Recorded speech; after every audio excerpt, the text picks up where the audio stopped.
Certaines personnes pensent que la parentalité bienveillante, c'est une forme de laxisme. Et que, en fait, on laisserait tout faire à nos enfants sous ce prétexte-là.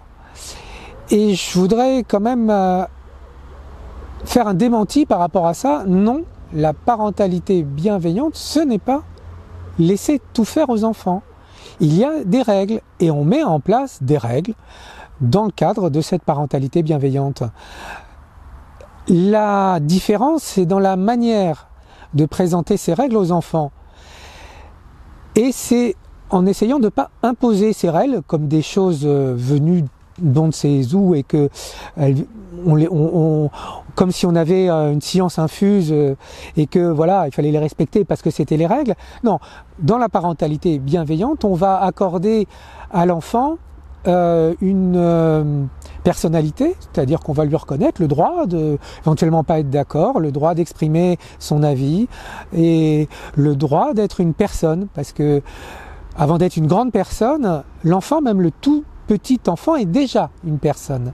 Et ça, c'est important de le reconnaître et donc de dialoguer avec lui comme avec une personne, c'est-à-dire comme avec quelqu'un de la famille, comme son conjoint ou des amis, à qui on ne peut pas imposer puisqu'ils ont leur personnalité et leur caractère eux aussi, comme les enfants.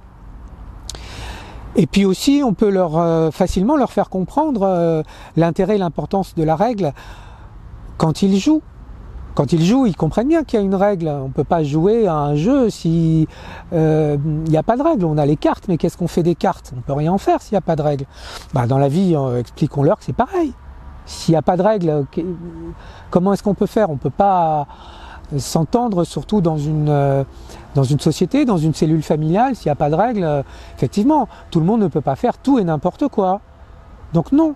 La parentalité bienveillante, ce n'est pas du laxisme, contrairement à ce que pourraient penser certains.